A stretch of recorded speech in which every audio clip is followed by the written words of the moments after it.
vamos a hacer una entrevista en la cual vamos a tratar de abordar el mayor número de temas posibles en relación con las actividades políticas de Claudia Sheinbaum, a quien saludo con el gusto de siempre. Claudia, buenas tardes. Hola, ¿qué tal? ¿Cómo estás, Claudia? No sé el micrófono, a ver. Se escucha un poco ahí, pero ya, a ver. ¿Cómo has estado, Claudia? Bien, muy bien, muchas gracias. Bien, Claudia, pues hay muchos temas y muchos asuntos, así es que antes de que se nos acabe el tiempo, déjame irte planteando. Claudia, Xóchitl Gálvez dice que es trotskista. Santiago Krill dice que es el más izquierdista de los panistas.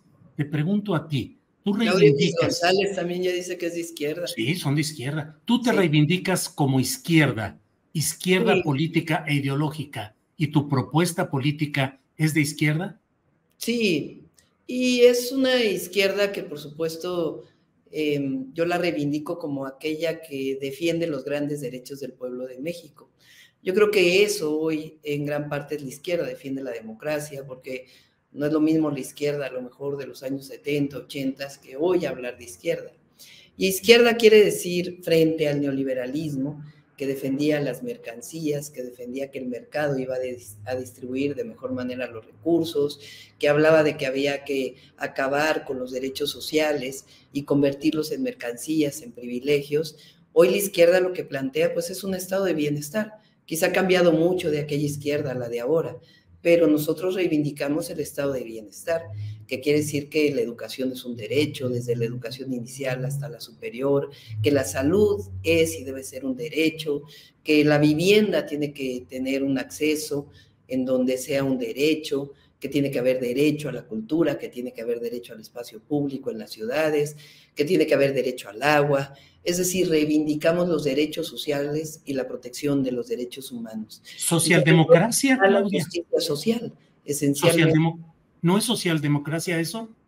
No, porque la socialdemocracia tenía que ver en parte con un centrismo en el sentido de que habría que generar gobiernos de coaliciones, gobiernos en donde estuvieran todos representados. Aquí defendemos un proyecto que es distinto al proyecto de la derecha, por más que se pinte ahora de izquierda. Aquella izquierda era de lucha de clases y de rechazo y pelea contra los explotadores. ¿Esa es la izquierda que reivindicas? Pues nosotros reivindicamos que esta sobreexplotación que generó el neoliberalismo, y te lo digo porque acabo de estar, por ejemplo, en Ciudad Juárez, y en Ciudad Juárez lo que hemos visto es que el modelo maquilador generó una terrible sobreexplotación, salarios muy bajos, ganancias muy grandes. Y si lo piensas inclusive en los sentimientos de la nación de Morelos, pues se hablaba de modular la opulencia y la indigencia. Y todavía no se hablaba de izquierdas y derechas entonces, quizá de conservadores y liberales, pero nosotros reivindicamos el bienestar finalmente, el que esta ganancia por encima de la pobreza extrema y de la gran desigualdad, pues no es algo que te pueda llevar ni a la paz, ni al desarrollo, ni a la justicia.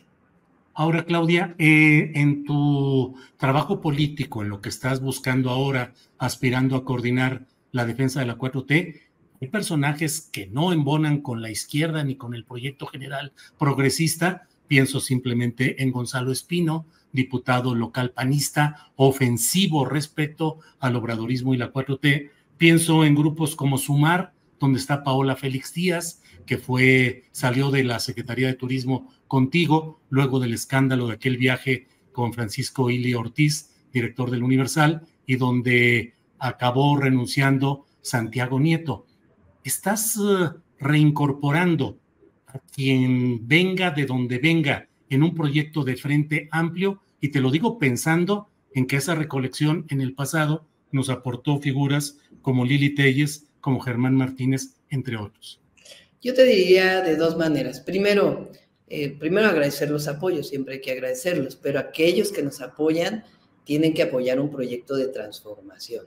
Si no, pues difícilmente se puede traducir en un apoyo, porque nosotros representamos un proyecto más allá de una persona. Y por otro lado, te contestaría como contestó Pedro Miguel aquella vez que mucha gente decía, pero ¿cómo Esteban Moctezuma se está incorporando al proyecto de Andrés Manuel López Obrador? Con aquella frase que dijo Eberto Castillo, a veces no importa de dónde venimos y coincidimos a dónde vamos.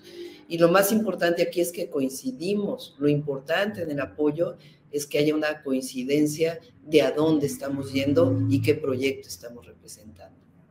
Es decir, panistas, priistas, perredistas, quien quiera que diga me sumo al proyecto, con eso basta. No, y que realmente tengan un sentido de transformación.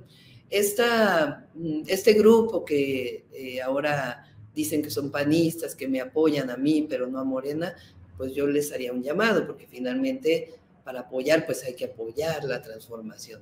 Y yo creo que es importante siempre reconocer que todos en el proyecto en ese momento, primero no puede haber divisiones, tiene que haber unidad, porque todos hacemos falta.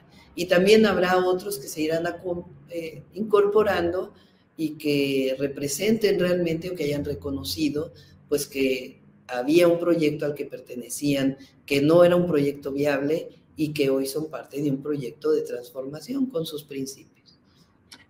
Claudia, la izquierda se caracteriza fundamentalmente por la crítica y la autocrítica. Hay debates a veces hasta el exceso. Te pregunto, ¿qué crítica haces al ejercicio del presidente López Obrador? Mira, yo difícilmente puedo, te voy a decir por qué no lo haría en este momento, porque sería la gran nota, ¿verdad? Por supuesto que en lo fundamental estamos totalmente de acuerdo, que es en el proyecto de transformación que encabeza hoy y que ha encabezado desde hace tiempo el presidente Andrés Manuel López Obrador. Cada uno tenemos nuestra manera de decir las cosas, de hacer las cosas. Yo más bien hablaría de a qué le pondríamos énfasis en el segundo paso de la transformación, en el segundo piso de la transformación, en la siguiente fase, en la continuidad de la transformación. Porque el presidente lo que ha hecho pues es romper con el viejo régimen, ese régimen de privilegios, de corrupción, el régimen neoliberal, una forma de gobernar. Es un cambio completo en la manera en que se gobernaba y en los principios con los que se gobierna. Yo digo a veces que esta gráfica del salario mínimo, donde viene cayendo el salario mínimo, se estabiliza y con el presidente López Obrador comienza a crecer, es como una gráfica de la cuarta transformación hacia el bienestar. Hoy salió la encuesta nacional ingreso-gasto de los hogares y habla de que se disminuye la desigualdad y que se disminuye la pobreza. Y es justamente esta gráfica que comienza a cambiar hacia un México con más bienestar. Y por supuesto tenemos que seguir trabajando hacia un proceso de mayor bienestar del pueblo de México y por supuesto lo que representa mi historia, lo que he sido, mi actividad científica, pues yo pondría el acelerador en la transición energética, por supuesto como mujer trabajaría por los derechos de las mujeres, en fin, podemos hablar ya en su momento de lo que serían las propuestas. Claudia, pero ¿cómo plantear una opción política como la tuya a futuro si no estableces una crítica que te deslinde de cosas que se hayan hecho mal en esta administración? Porque ni modo que todo sea perfecto. Pues sí, no todo es perfecto, pero vamos a partir de ahí para lo que viene. Porque mira, el problema siempre es político y el asunto aquí es a quién le ayudas con eso. Y nosotros... ¿Con hacer la crítica se ayuda al otro? Sí, además pues la utilizarían al máximo y además en la gran mayoría de las cosas estoy totalmente de acuerdo. En la pandemia hicieron un escándalo porque yo usaba cubrebocas y el presidente no usaba cubrebocas. Hicieron un escándalo porque yo creía que en la Ciudad de México era muy importante que se usara cubrebocas en el transporte público, en donde se fuera y además pues esa era parte de lo que yo pensaba en ese momento. El gobierno federal no lo llamó y parecía como que era la gran división política entre López Obrador y Claudia Sheinbaum, cuando sencillamente pues era usar o no el cubrebocas. Y así habrá momentos en donde uno esté de acuerdo con una cosa y con otra no. Pero yo creo que lo importante hoy es partir de esta hazaña histórica que ha hecho el presidente López Obrador y de ahí construir hacia lo que viene. Pero entonces, Claudia, si fuera una calle o una avenida, se llamaría Continuación López Obrador. Con sello propio, yo por eso he hablado con sello propio. ¿Pero qué tanto es el sello propio? Va bastante. ¿Cuál? Yo goberné la Ciudad de México y la gente ¿También sabe él? cómo goberné la Ciudad de México. López Obrador nació en Macuspana, es tabasqueño, ha dedicado toda su vida a ser líder de un movimiento político nacional. Yo soy científica, nací en la Ciudad de México, tengo mi forma de hablar, mi forma de ser, pero por supuesto coincidimos en los principios de la Cuarta Transformación, que es erradicar un régimen de corrupción y privilegios, erradicar la discriminación, construir un país de más derechos. Eso, por supuesto que estamos totalmente de acuerdo, y yo creo que eso es lo importante. Hablaba yo de crítica y autocrítica. ¿Qué autocrítica te haces? ¿En qué has fallado en lo que llevas de este proceso en busca de coordinar la Cuarta Transformación a nivel nacional? Nos ha ido bien, y hacia adelante pues hay que seguir trabajando para seguir consolidando lo que representa la propuesta que nosotros planteamos, porque yo respeto a todos mis compañeros y nunca voy a hablar mal de ellos, porque no creo que deba ser así, porque tenemos que trabajar siempre por la unidad del movimiento. Pero nosotros venimos de una historia de lucha, de las luchas sociales, venimos de una carrera científica y desarrollamos una serie de acciones en la Ciudad de México que nos muestran cómo gobernaríamos hacia adelante. Entonces, eso es lo que en este momento estamos yendo a decir en todo el país. Y más allá de cualquier problema que hayamos vivido y que siempre se aprende hacia lo siguiente, yo creo que lo importante es que hoy seguimos arriba en las encuestas, que es una enorme responsabilidad y que vamos a seguir trabajando para acercarnos más al pueblo de México y conocer cuál es la necesidad que aún tiene que solventarse para construir nuestro proyecto. Claudia, ¿cuándo vas a generar tu propio discurso y un planteamiento específico y que no sea solo lo generado o lo dependiente de la figura y del discurso del presidente López Obrador? Yo no sé por qué todo el mundo dice eso.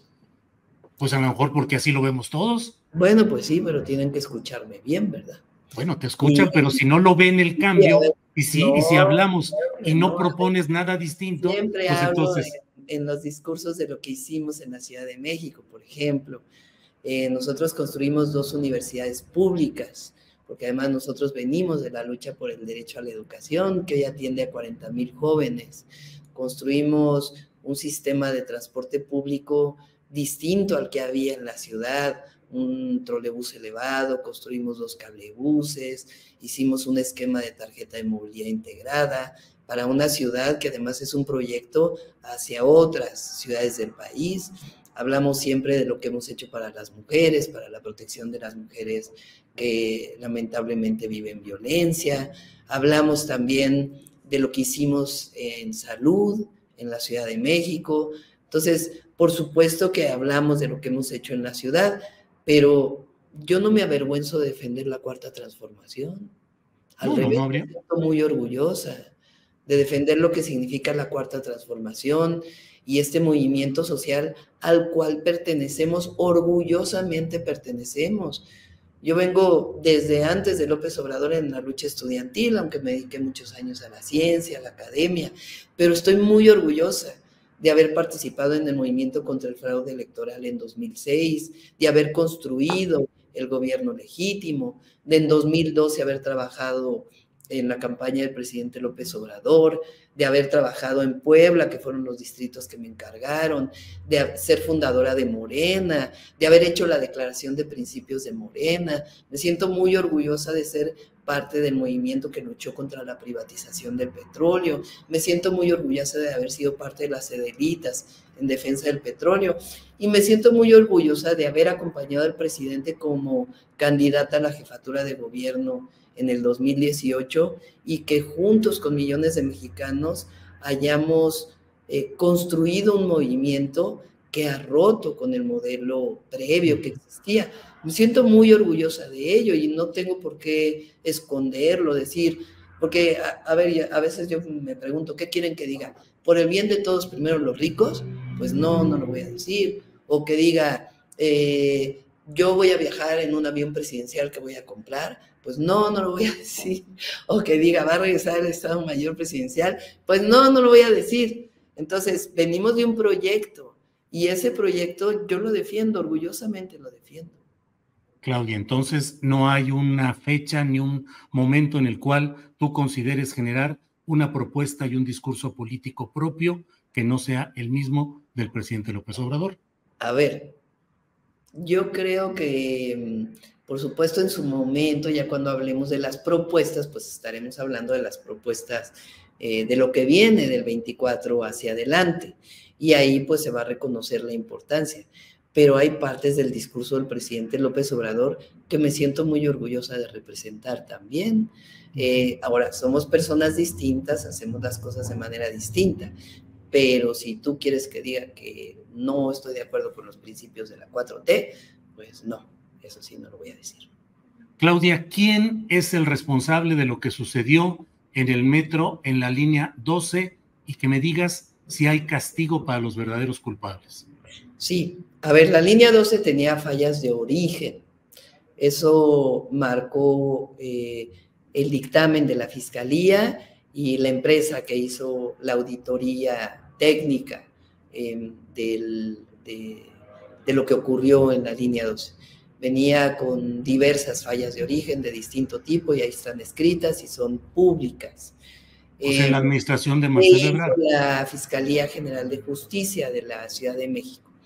Pues generó un esquema en algunos casos, de reparación del daño que es factible en el sistema penal acusatorio. Eso fue la manera en que la Fiscalía decidió atender con la anuencia de las víctimas. Si las víctimas no hubieran dado esa anuencia, porque más desde el principio se atendió a las víctimas, todavía hay algunas pocas, que siguen trabajando con otros abogados, pero la Fiscalía, con la anuencia de las víctimas, decidió atender el proceso con la reparación del daño. Y eso es lo que se ha ido atendiendo. Y hay otras personas que siguen en juicio, que todavía siguen en juicio. Claudia, yo soy un usuario del metro y me pregunto, ¿quién tuvo la culpa principal? ¿Marcelo Ebrard, Miguel Ángel Mancera, Claudia Sheinbaum? Que lo diga la Fiscalía. Tuvo una falla de origen y la Fiscalía fue lo que sacó en su dictamen y la Fiscalía pues tiene que hablar de las responsabilidades. A mí lo que me correspondió pues fue, por supuesto, atender a las víctimas y al mismo tiempo recuperar, restaurar, reforzar la línea 12, que afortunadamente ya fue inaugurada una primera etapa y se está trabajando ya con Martí Batres al frente para la siguiente etapa que va de Periférico hasta Tláhuac. Claudia, tú en tu etapa juvenil, defendiste y luchaste contra los excesos militares, la represión, contra el ocultamiento de verdad y justicia. ¿Qué opinas ahora del tema de lo que ha dicho el GIEI respecto a esa mentira institucionalizada en la cual hasta hoy no hay la comparecencia adecuada de las fuerzas militares para expresar lo que corresponde de su participación en este proceso? ¿Ves que hay una militarización en general y en particular este tema del GIEI, por favor? Sí, a ver, yo leí el primer informe que presentó Alejandro Encinas y hay un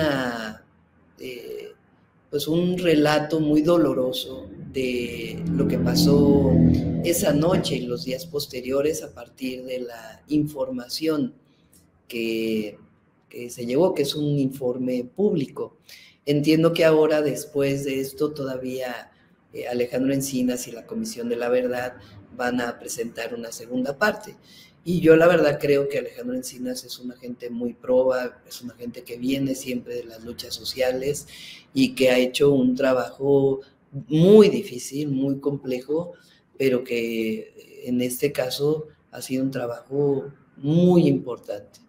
Entonces, yo creo en el trabajo que estaba haciendo Alejandro y vamos a esperar esta segunda parte. Y además, pues hay responsables. No está Murillo Karam detenido.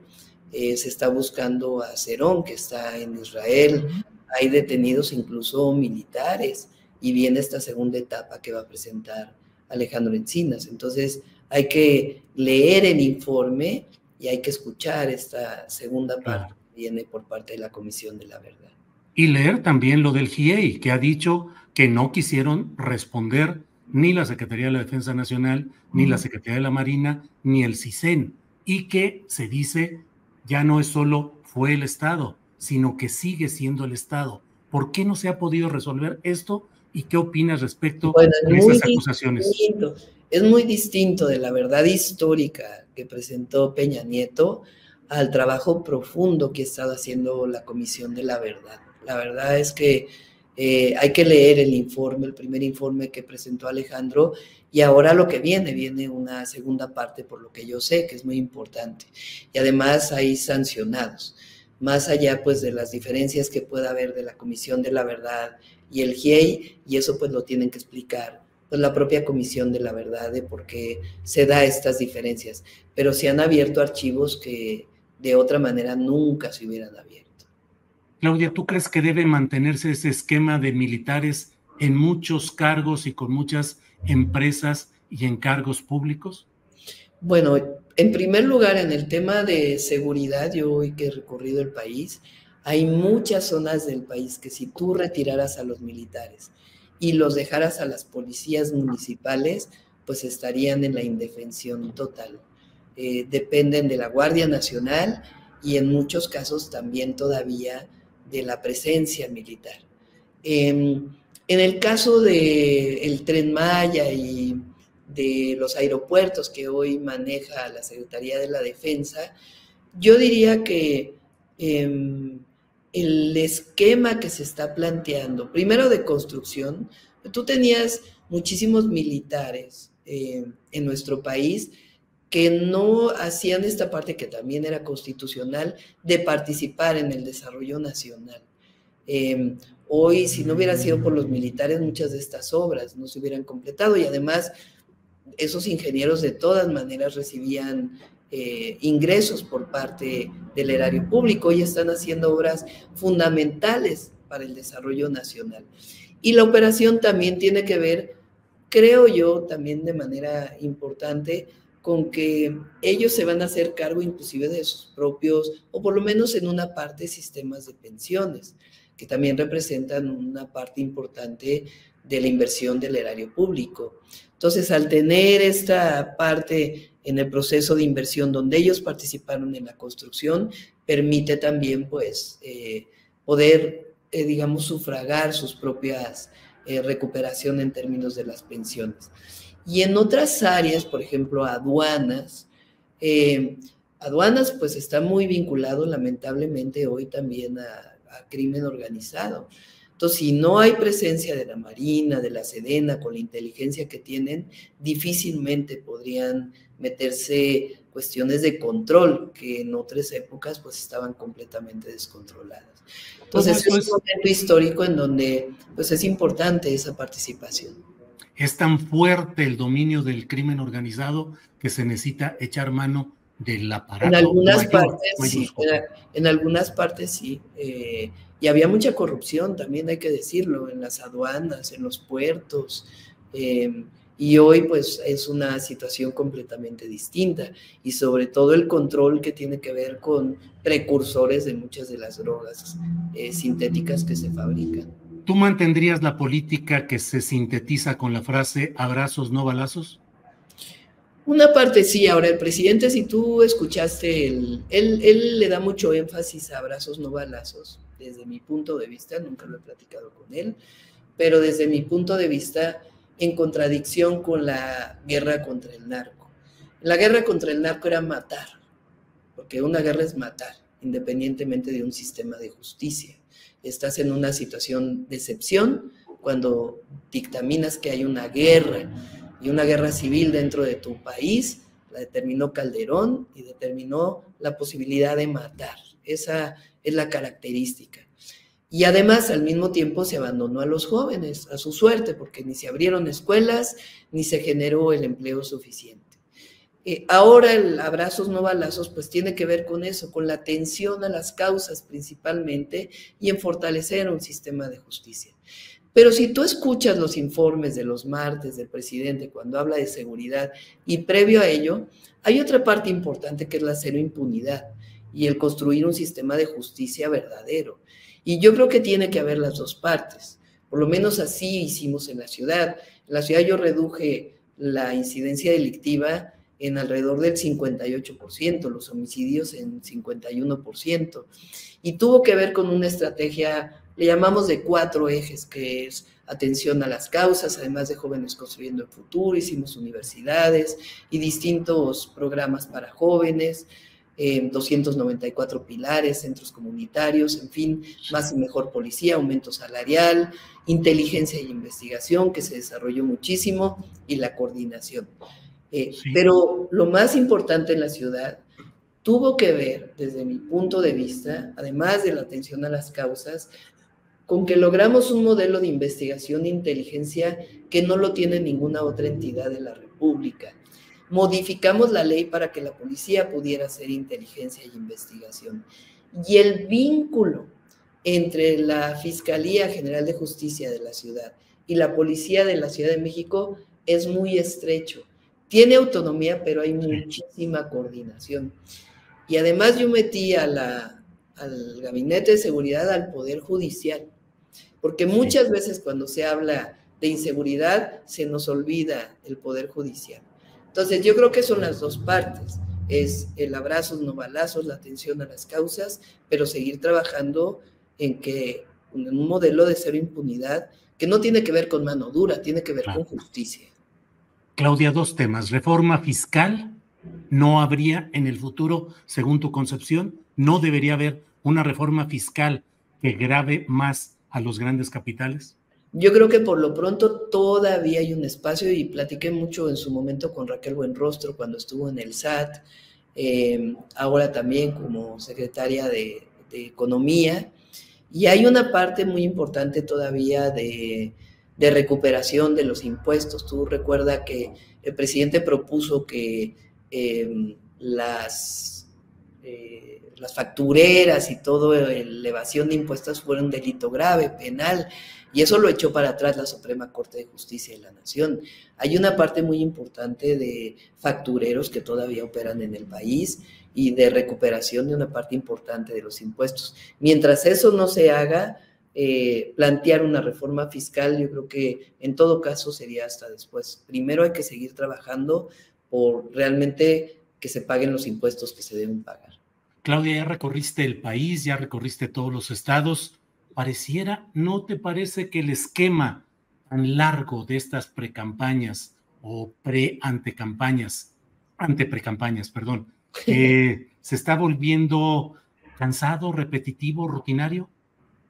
Pues a lo mejor para los medios o para nosotros no, por lo menos para mí no. Yo la verdad es que lo que he aprendido en estas 5 semanas es muchísimo, porque no es lo mismo. Yo conocía los 31 estados de la República y por supuesto la Ciudad de México, pero recorrerlo de la manera en que lo estoy recorriendo ahora es distinto, y además percatarse por un lado de que la gran mayoría está con la cuarta transformación y la gente está contenta, y al mismo tiempo pues de que todavía hay necesidades que hay que ir avanzando.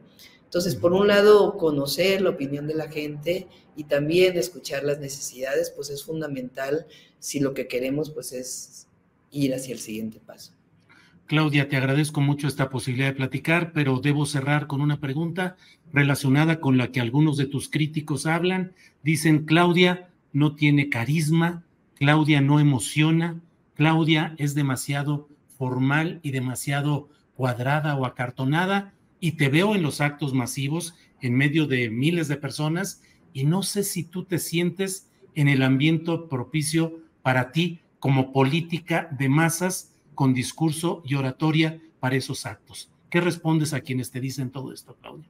Bueno, a ver, primero yo aprendí oratoria en los actos de masas en el movimiento estudiantil, y por supuesto que me siento contenta, a gusto, y las muestras de cariño son enormes. Ahora,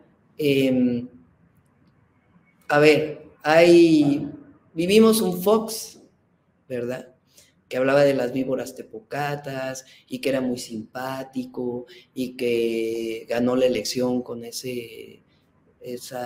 forma de hablar. Y ya vivimos el sexenio de Fox y la traición a la democracia y el desafuero y el fraude electoral del 2006. Pues por supuesto que hay que estar serios, y cuando hay que estar serios, y uno tiene una responsabilidad. Y yo, pues la verdad es que lo vimos en la ciudad, pues soy una persona de resultados, una mujer de resultados. Pero me siento muy a gusto en la plaza pública, muy a gusto, y además, pues hay que preguntarle a quién va a la plaza pública, porque si no, pues no irían. Y segundo, pues tampoco iría arriba en las encuestas. Claudia, te agradezco. ¿Riesgo de maximato, dicen algunos, con tu posible participación a partir de 2024? Fíjate que yo contesto eso de dos maneras. Primero, si quien fuera arriba en las encuestas fuera un hombre, probablemente no lo dirían. Ya el presidente dijo claramente, primero, que él pues se va a retirar, y entonces hay un dejo así de que pues como es mujer y es la favorita del presidente, y entonces le va a decir exactamente qué es lo que tiene que hacer. ¿Y si eres la favorita? Seguramente, pues claro que no, va a haber una encuesta. Y además el que fuera la favorita del presidente pues sería un privilegio, ¿verdad? Pero yo me pregunto, a ver, yo estudié física, que el presidente López Obrador estaba atrás de mí diciéndome cómo iba a contestar mi examen profesional o mis exámenes de física. Yo soy doctora en ingeniería en energía. Seguramente el presidente López Obrador estaba atrás de mí diciéndome qué es lo que tenía que hacer cuando hacía mi tesis. O yo estuve... No, pero nadie se refiere a lo científico, sino a lo político que viene. Y el maximato callista yo fui fue jefa con de hombres, gobierno, no con mujeres. No, como jefa de gobierno, y todo lo que hice en el gobierno de la ciudad tenía López Obrador diciéndome aquí. Entonces, si quieren que diga que no es un honor estar con Obrador, jamás lo voy a decir, porque sí es un honor estar con Obrador. Pero Claudia Sheinbaum es Claudia Sheinbaum. Bien. Claudia, te agradezco mucho, a reserva de lo que desees agregar, te agradezco mucho esta posibilidad de platicar. Al contrario, Julio, muchas gracias. Espero que no sea bien. la última vez que nos veamos. No, aquí estamos puestos. Cuando quieras, Claudia. Muchas gracias. Hasta pronto.